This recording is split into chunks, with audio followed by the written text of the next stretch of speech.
সত্য ঘটনা অবলম্বনে ২০০ রাঙা জীবন আজকের গল্প।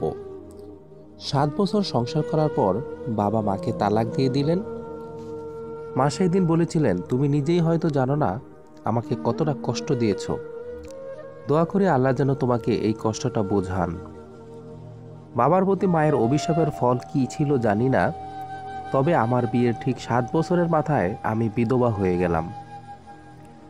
অন্যান্য ৮ থেকে ১০টা পরিবার যেরকম জীবনযাপন করে আমাদের জীবনও ঠিক তেমনই চলছিল।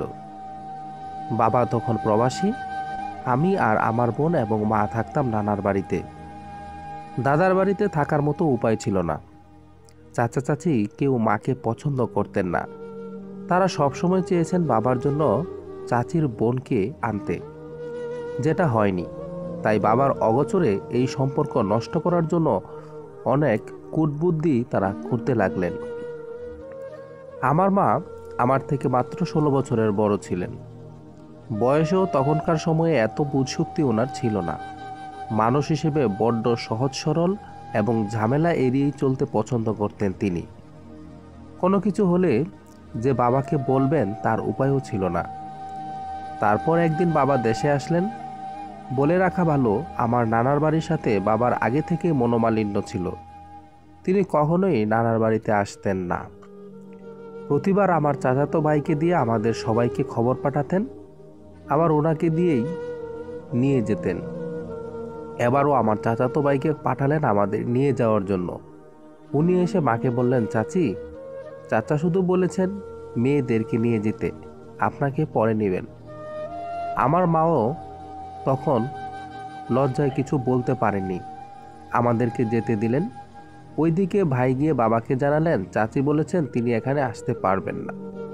আমাদের দুই বোনকে আবার দিনে দিনে ফেরত পাঠানো হয়। তারপর সেই একই নাটক চলতে থাকে কয়েকদিন। প্রতিবার বাবা বলতেন মাকে সহ নিয়ে যেতে, ভাই বরাবর মিথ্যা বলে যেতেন। এভাবে কেটে গেল ১ মাস। একদিন আমার মায়ের খালা ওনাকে বললেন, তুই যাস না কেন ওদের সাথে? মা বললেন, কিভাবে যাব, আমার কথা তো বলেন না।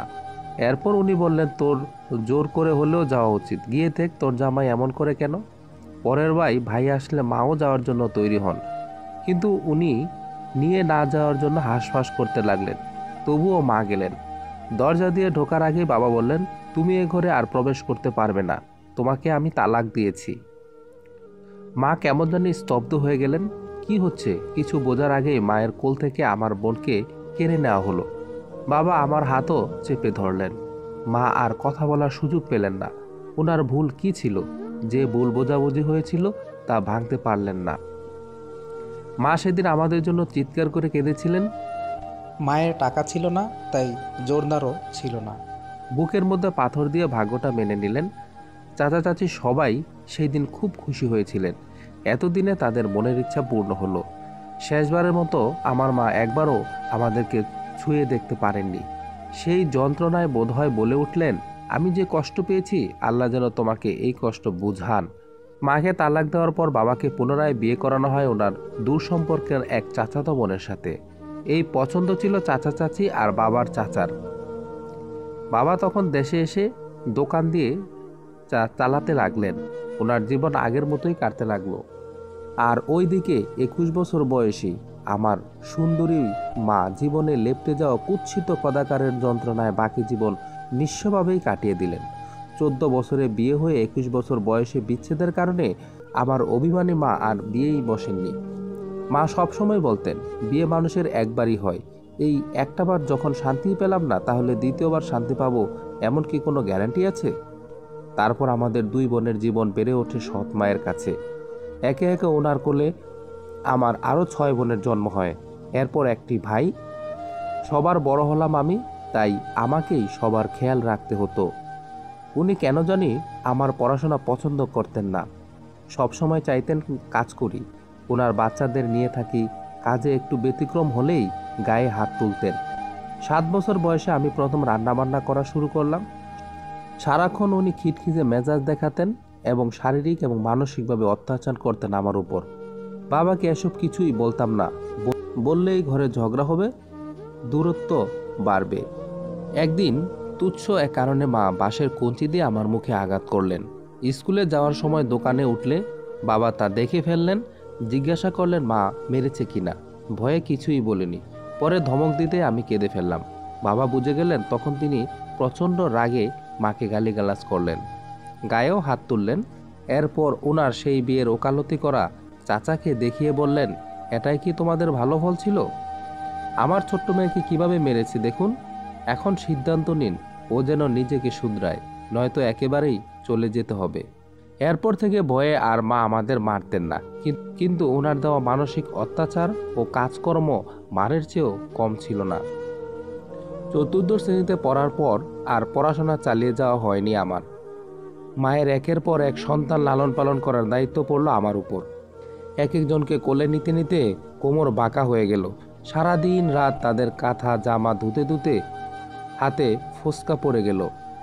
আমার বাবা মা দুজনেই বেশ ফর্সা হয়, আমাদের গায়ের রঙও ফর্সা ছিল, তাই ভালো ভালো ঘর থেকে আমার বিয়ের সম্বন্ধ আসতে লাগলো।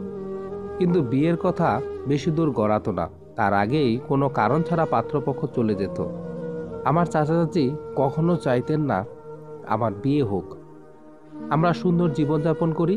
বাবাকে যেভাবে হাতের পুতুল বানিয়েছে তেমনি আমাকে তারা পাগল হওয়ার তাবিজ করলো। 6 মাস আমার অবস্থা খুবই খারাপ ছিল। প্রচণ্ড ভয় পেতাম। রাত হলে মনে হতো কে জানে আমাকে বারবার বের হওয়ার জন্য ডাকছে। সারাক্ষণ জ্বর, মাথা ব্যথা নিয়ে চলার শক্তি ছিল না। কত কবিরাজ, চিকিৎসক দেখিয়েও লাভ হয়নি। এখনকার সময়ে মনে হয়নি আমি বাঁচব। অবশেষে সৃষ্টিকর্তার অশেষ কৃপায় জীবনের দুর্বিষহ দিনগুলো কাটিয়ে উঠলাম। বিয়ে হলো এক প্রবাসীর সাথে। আমার স্বামীর পরিবারে কেউ বেঁচে ছিলেন না। বাবা মায়ের একমাত্র সন্তান তিনি। জন্মের পরে মা আর এর কয়েক বছর পর ওনার বাবাও মারা যান। বড় হয়েছিলেন ওনার বাবার চাচাতো বোনের কাছে। আমার শ্বশুর শাশুড়িও ছিলেন তাদের বাবা মায়ের একমাত্র সন্তান। এই পৃথিবীতে আমার স্বামীর আমি ছাড়া আপন বলতে আর কেউ ছিল না। এতিম, নিঃস্ব, ভালোবাসা পাওয়া বিহীন মানুষটি সব কিছু উজাড় করে আমাকে ভালোবেসেছিলেন। আমি ভুলে গেলাম অতীতের সব না পাওয়া বেদনা। বিয়ের 1 বছর পর আমার কোলজুড়ে এলো একটি ছেলে সন্তান। তার 2 বছর পর হলো মেয়ে সন্তান। ছেলে মেয়ে নিয়ে আমাদের ছোট্ট সংসার রূপকথার মতোই ছিল। এত প্রেম, ভালোবাসা, সুখ, শান্তি সব যেন স্বপ্ন। সংসারের কাজকর্মে কত ভুল হয়েছে, কিন্তু কোনোদিন এই মানুষটি আমার উপর রাগ করেননি। গ্রামের সবাই ওনার ভয়ে থরথর করে কাঁপলেও আমার বেলায় ছিলেন তিনি একদম পানি। কখনো কঠিন স্বরে শাসন করেননি, সুন্দর করে বুঝিয়ে বলতেন। আমি ওনার থেকে অনেক কিছু শিখেছি। তখন আমাদের না ছিল টাকার অভাব, আর না থাকতো ভালোবাসার। 10 ভরি স্বর্ণ আমাকে দিয়েছিলেন।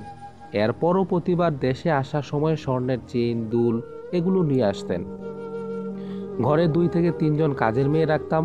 মানুষকে ইচ্ছে মতো খাওয়াইতাম। যে যা চাইতো সেটাই দিতাম। রানীর হালে ছিলাম আমি। কিন্তু কে জানতো সুখ বেশি দিন কপালে থাকে না। বিয়ের 7 বছর হতে না হতেই আমার স্বামীর ক্যান্সার ধরা পড়ে এবং তিনি দেশে চলে আসলেন। ওনার চিকিৎসা শুরু হলো। যা টাকা ছিল তা ভেঙে খাওয়া শুরু হলো। ধীরে ধীরে টাকাও শেষ হয়ে গেল। একে একে আমি আমার সমস্ত গহনা দিয়ে দিলাম ওনাকে। উনি এগুলো বিক্রি করতে রাজি ছিলেন না। বলতেন, আমার মৃত্যুর পর এগুলো তোমার অনেক কাজে আসবে। আমার মন মানত না। নিজের সবটুকু দিয়ে হলেও ওনাকে বাঁচাতে চেয়েছিলাম। একবার আমার বেখেয়ালির জন্য ওনার 10,000 টাকার ঔষধ নষ্ট হয়। সেই দিন খুব ভয় পেয়েছিলাম, না জানে কি বলবেন। আমাকে অবাক করে দিয়ে উনি কিছুই বললেন না, শুধুই মুচকি হাসলেন। আমার এত আপন প্রাণপ্রিয় মানুষটিকে বাঁচানো যায়নি। চোখের সামনে ওনাকে শেষ নিঃশ্বাস ত্যাগ করতে দেখলাম। ওনার নিথর দেহ নিয়ে যাওয়ার সময় আমার একদম হুঁশ ছিল না। আমি যেন চোখে অন্ধকার দেখলাম। 2টি সন্তান নিয়ে নিঃস্ব হয়ে গেলাম। আমার বাবা সেই দিন আমাকে দেখে হয়তো আমার মায়ের সেই দুঃখ উপলব্ধি করতে পেরেছিলেন। ওনাকে কেমন জানি অপরাধী লাগছিল। সামান্য ভুল বোঝাবুঝিতে মায়ের পুরো জীবন শেষ হয়ে গিয়েছিল। আর আমার মা তার দেওয়া অভিশাপ যখন দেখলেন আমার উপর প্রতিফলন হয়েছে, তখন খুবই ভেঙে পড়লেন। আমার হাত ধরে কাঁদতে কাঁদতে বললেন, আমি যদি বুঝতাম আমার অভিশাপের ফল তোকে দিয়ে হবে, তাহলে কখনোই তোর বাবাকে অভিশাপ দিতাম না, মাফ করে দিয়ে মঙ্গল কামনা করতাম। আমার কারোর প্রতি কোনো ক্ষোভ ছিল না। যা হওয়ার ছিল তাই হয়েছে। হয়তো কিছু ক্ষেত্রে বাবা মায়ের প্রায়শ্চিত্ত সন্তানকে দিয়ে করতে হয়। প্রতিজ্ঞা করলাম এমন কিছু করব না যার মূল্য আমার সন্তানদেরকে দিতে হবে। স্বামীর মৃত্যুর পর আমার জীবন যেন নরক হয়ে উঠল। বাবা চাইলেন ওনার সাথে চলে আসতে, আমি গেলাম না। চাই না কেউ বলুক আমার সন্তানদের কোনো ঠিকানা নেই। ছেলে মেয়ে নিয়ে আমার স্বামীর শেষ চিহ্নের বাড়িটা নিয়ে আঁকড়ে ধরে রইলাম। সংসার চলতো আমার মামাতো ভাইদের টাকায়। মাসে মাসে তারা যে পরিমাণ টাকা দিত তাতে আমাদের বেশ চলে যেত। একটা সময়ে এই বাড়িটা নেওয়ার জন্য সবাই উঠে পড়ে লাগলো। রাতের বেলা ঘরে ডিল ছোড়া, ভয় দেখানো, দিনে কথাবার্তা না বলে এড়িয়ে চলা, এগুলো থেকে আমাদেরকে বাঁচানোর জন্য কোনো মানুষ ছিল না। এভাবে কেটে গেল আরও 2টি বছর। এর মধ্যে কিছু মানুষ নানা রকম কুৎসা রটালো, অনেকেই বাজে প্রস্তাব, বাজে ইঙ্গিত দিতে লাগলো। আমি একদম ভেঙে গেলাম। একা আর কতদিন সবার মোকাবিলা করব? মানসিক শক্তিটুকুও হারিয়ে ফেললাম। তারপর একদিন বাবার নিকট আমার জন্য একজন সম্ভ্রান্ত ব্যক্তির থেকে বিয়ের প্রস্তাব আসলো। বাবা জানালেন সবকিছু আমার উপর নির্ভর করছে, আমি রাজি থাকলে বিয়েটা হবে। প্রথমে আমি রাজি হলাম না, কিন্তু উনিও পিছু ছাড়লেন না। এভাবে 6 মাস কেটে যাওয়ার পর বিয়েতে মত দিলাম। উনিও বিবাহিত ছিলেন, বললেন ওনার স্ত্রী ও পরিবারের মত নিয়েই বিয়ে করছেন। এই বিয়েতে ওনার স্ত্রীর অনুমতি আছে। আমি মুখের কথা না মেনে বললাম লিখিত সাইন নিয়ে আসতে। ওনার স্ত্রী সাইন নিয়ে আসার পর আমাদের বিয়ে হলো। বিয়ের 1 বছর এখানেই কাটলো। আমার একটি মেয়েও হলো। মেয়ে হওয়ার পর থেকে উনি আমাকে বাড়ি নেওয়ার জন্য জোর করতে লাগলেন, কিন্তু আমি চাইতাম না ওনার বাড়ি যেতে। ওখানে ওনার পরিবারের সাথে আমার মিলবে কিনা খুব ভয় হতো। শেষ পর্যন্ত আমার 3 সন্তান সহ ওনার সাথে গেলাম। তারপর ওখানে যে চিত্র দেখি তাতে যেন আমার মাথায় আকাশ ভেঙে পড়ল। কেউ আমাকে মন থেকে মেনে নিল না, মেনে নেওয়ার মতো কথাও না। আমি বুঝলাম আমার স্বামীর কথার উপর কারো কথা চলে না। ওনার কথায় বাধ্য হয়ে সবাই আমাকে বাড়িতে মেনে নিল, কিন্তু সত্যিকারের মনের মিল না থাকলে একসাথে থাকা কি সম্ভব? আমার স্বামীকে যে এতদিন দায়িত্বশীল ও আদর্শবান হিসেবে দেখেছি, বাড়িতে আসার পর তার এক ফোঁটাও দেখলাম না। ওনার পুরো আচরণ বদলে গেল। আমার উপর চালালেন কর্তার মতো শাসন। আমার যে 2টি সন্তানদেরকে পড়াশোনা করাবেন বলে ওদের নানার বাড়ি থেকে এনেছিলেন, এখানে আসার পর তার কথা তিনি রাখলেন না। হ্যাঁ, অবশ্য মাদ্রাসায় ভর্তি করিয়ে দিয়েছিলেন, কিন্তু বই খাতা কেনার সময় রাগ দেখাতেন। এমন করে ওদের পড়াশোনা আর হলো না। আমাকে রাখলেন বন্দির মতো। সমস্ত রান্নাবান্না আমাকে একা করতে হতো। সারাদিন রাত কাজকর্ম করে শান্তিতে একটু ঘুমাতেও পারতাম না। শুরু হতো ওনার মানসিক অত্যাচার, অকথ্য ভাষায় গালিগালাজ, ছেড়ে দেওয়ার ভয় দেখানো। আমিও খুব ভয় পেতাম। সুখের আশায় ভরসা করে যার হাত ধরেছিলাম, সেই যদি ছেড়ে দেয় তাহলে কোথায় যাব আমি? আমার পরপর আরও 2টি ছেলে হলো। তারাও আমার মতো মানুষের লাথি খেয়ে বড় হতে লাগলো। কখনোই আমার পরিবারের কেউ এখানে আসতে পারতো না। উনি পছন্দ করতেন না, আবার আমাকেও বাপের বাড়ি যেতে দিতেন না। আমার পরিবার প্রতিবেশী সবাই ভাবতো কত সুখেই না আছি। এর মধ্যে কত প্রিয়জন মারা গেলেন, আমাকে নিয়েও যাওয়া হলো না। আমার বাবা প্রায় আসতেন নিয়ে যাওয়ার জন্য, উনি রাজি হতেন না। ওনার কথা ছিল গেলে একেবারেই যেন চলে যাই, তবে ওনার সন্তানদেরকে নিতে পারবো না। এরা তো আমারও সন্তান, এদের মায়া কিভাবে ত্যাগ করি আমি? ওনার ঘরে 3 সন্তানের মা হয়েছিলাম। প্রথম মেয়ে, বয়স ছিল 6 বছর, তারপর ছেলে, বয়স ছিল 4 বছর, এরপরে কোলে 2 বছরের এক ছেলে। ওদেরকে একটা চকলেট দেওয়ার মতো কেউ ছিল না, অথচ ঘর ভর্তি মানুষ ছিল 10-12 জন। কেউ একটু খেয়াল করতো না। যে যেভাবে পারে আঘাত করে। অন্যরা লুকিয়ে লুকিয়ে কত কি খেত, ওরা তা দেখে আমায় এসে বলতো, আর আমি রাগে দুঃখে ওদেরকেই মারতাম। আমার ছেলে মেয়ে বড্ড শান্তশিষ্ট ছিল।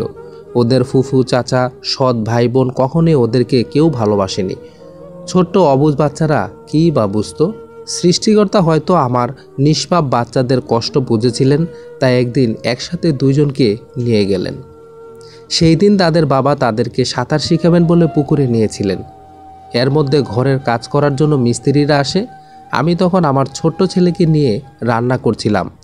আমি জানতাম না উনি ঘরে আছেন। যখন জিজ্ঞাসা করি আমার বাচ্চারা কোথায়, উনি বললেন কেন ওরা ঘরে আসেনি। এরপর দৌড়ে পুকুরে যান। কয়েক সিঁড়ির পরেই তাদের শরীর ডুবেছিল। তখন উনি চিৎকার করে 2 হাত দিয়ে 2 জনকে টেনে তুললেন। আমিও দৌড়ে গেলাম। ততক্ষণে সব শেষ হয়ে গেল। ডাক্তার দেখে বললেন ওরা আর নেই। আমি কি করব? আমার দুইটা সন্তান একসাথে মারা গেছে। এই যন্ত্রণা কিভাবে সহ্য করব। কান্না করে মন হালকা করার সময়টুকুও পেলাম না। আমার স্বামী বললেন মেহমানরা আসছে, তাদেরকে নাস্তা পানি দিতে। আমি হতবাক হয়ে গেলাম। সন্তান মারা গেছে আমার, আর শোক পালন করছে অন্যরা। আমি চিৎকার করে কাঁদতে পারিনি। বুকের ভিতরটা কেমন জানি পাথর হয়ে গেল। এই পৃথিবীর অসংখ্য আক্ষেপ নিয়ে আমার দুইটি সন্তান মারা যায়। তবুও মানুষ কথা ছড়ালো। আমার পাপের শাস্তি নাকি তারা পেয়েছে? আমি নাকি তাদের মৃত্যুতে শান্তি পেয়েছি? মানুষের অবহেলা, লাথি উষ্টা খেয়ে বাঁচার থেকে মরে যাওয়াই ভালো। একটা সময় সবাই তাদেরকে ভুলে গেল। সবার জীবন আগের মতোই স্বাভাবিকভাবে চলল। আমিও নিজেকে শক্ত করলাম, তবুও ভিতরে চাপা কষ্ট রয়ে গেল। এর কয়েক বছর পর আমার মেয়ে বিয়ে করলো তার পছন্দের মানুষটিকে। মেনে নিতে না চাইলেও মেনে নিলাম, যেভাবে তারা আমার সব কিছু মেনে নিয়েছিল। সবশেষে মেয়েটা সুখে থাকলেই হয়তো নিজেকে সান্ত্বনা দিতে পারতাম, কিন্তু আমার মেয়ে সুখী হয়নি। ভালোবেসে যার হাত ধরেছিল সেই আজ তীব্র অবজ্ঞায় ফেলে দেয়। আমি মা হয়েও কিছু করতে পারছি না। এইরকম ভুল মানুষের হাত থেকে ছিনিয়ে আনতেই তো পারি, কিন্তু নাতনির কি হবে? আমি কখনোই চাই না আমার জীবনের মতো মেয়ের জীবনটাও হোক। এখন সব কিছুর জন্য নিজেকে দায়ী মনে হয়। কেন জানি মনে হয় সবচেয়ে ভুল ছিল এই দ্বিতীয় বিয়েটা। মাঝে মাঝে মনে হয় যদি দ্বিতীয়বার বিয়ে না বসতাম, তাহলে হয়তো আমাদের জীবন এমন হতো না। আমার দুটি সন্তানের জন্মও হতো না, এভাবে মারাও যেত না। আজ মেয়ে তার স্বামীর বাড়ি, ছেলে কাজের সূত্রে তার বাবার বাড়ি, আর আমি ছোট ছেলেকে নিয়ে আছি। পুনরায় বিয়ে না বসলে হয়তো এইরকম বিচ্ছিন্নতা থাকতো না জীবনে। আর যাই হোক, কখনোই আমি কাউকে দ্বিতীয় বিয়ের পরামর্শ দিব না। আমার মা সত্যিই সঠিক সিদ্ধান্ত নিয়েছিলেন, তবে আমি পারিনি। এখন আমার মেয়েকে আমার মতো ভুল সিদ্ধান্ত নিতে দিব না। যতটা পারে মানিয়ে নিতে বলি। মেয়েদের বিয়ে মন থেকে একবারই হয়। এরপরে যা হয় তা দয়া ব্যবহার ছাড়া আর কোনো কিছুই না। মানুষের দয়ায় বেঁচে থাকাটা বড্ড কষ্টের। 16টা বছর মুখ বুজে সংসার করেছি। সারাক্ষণ ছেলে মেয়ে হারানোর ভয়ে সব সহ্য করে গেছি, কিন্তু এখন জীবনে আর কী বা বাকি আছে? আজ আমার মেয়ে এক জায়গায়, ছেলে আরেক জায়গায়, আর আমি আরেক জায়গায়। ছেলের অনিশ্চিত ভবিষ্যৎ নিয়ে আছি। সংসার কর্ম কিছুই আর ভালো লাগে না। সবই হারিয়ে ফেললাম, কেন এখন সব মেনে নিব? আজ আমার মেয়ে কই, বছরের একদিনও দেখা হয় না। ছেলে কই, তার জীবন কিভাবে সাজিয়ে দিব? মা ছাড়া সন্তানদের অবস্থা যে কত যন্ত্রণার তা ভেবেই ছোট ছেলেকে ছাড়তে পারি না। আমার স্বামী বুঝে গেছেন আমি আর আগের মতো নেই। যে কোনো মুহূর্তে সব ত্যাগ করতে পারি, 1 মিনিটও ভাববো না।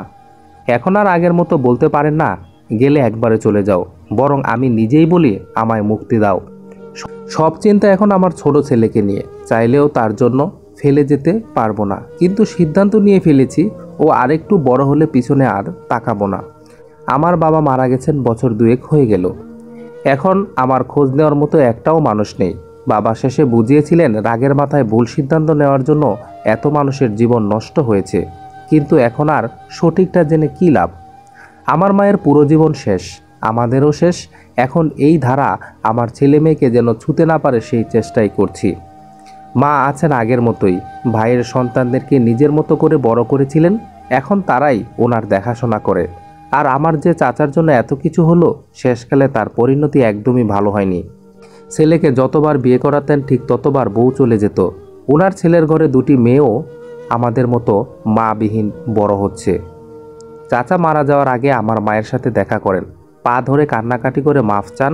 মা শুধু বললেন আমি মাফ করার কে, কিন্তু ভিতরে থাকা এতগুলো বছর নষ্ট হওয়ার যন্ত্রণা ঠিকই ওনার মনে রয়ে গেল। 16 বছর পর যখন প্রথম আমার স্বপ্নের সেই বাড়িটাতে গেলাম, তখন উপলব্ধি করলাম জীবনের রঙিন মুহূর্তগুলো আমি পার করে ফেলেছি। আমার জীবনে আর কোনো রং নেই। একটু সুখের অপেক্ষায় গোটা জীবন ধূসরে ঢেকে গেছে। এই জীবন সংসার সব কিছু এখন অনর্থক। কোনো কিছুর প্রতি মন আর টানে না। কেবল আমি সুন্দর একটি মৃত্যুর প্রতীক্ষায় আছি। মানুষ যতদিন পর্যন্ত বেঁচে থাকে ততদিন তার জীবন গল্পও চলতে থাকে। মৃত্যুর সাথে সাথে সেই গল্পের সমাপ্তি ঘটে। ওনার গল্পের সমাপ্তি হয়নি, এখনও টানাপোড়েনে বেঁচে আছেন। জগৎ সংসারের প্রতি টান না থাকা সত্ত্বেও ওনাকে প্রতিদিন বাঁচতে হচ্ছে। আমি জানি না এই গল্পে কার ভূমিকা কতটুকু, তবে এটা বলতে হচ্ছে মাঝে মাঝে বাবা মায়ের করা ভুল সন্তানকেও অনেক দূর পর্যন্ত টেনে নিয়ে যায়। এটি মানুষের জীবন, অথচ কতটা বিচিত্রতায় ঘেরা আমাদের এই জীবন। সৃষ্টিকর্তা চাইলে এই জীবন রূপকথার মতো করতে পারতেন। সমাপ্ত। গল্প ধূসর রাঙা জীবন লিখেছেন সামিয়া জান্নাত।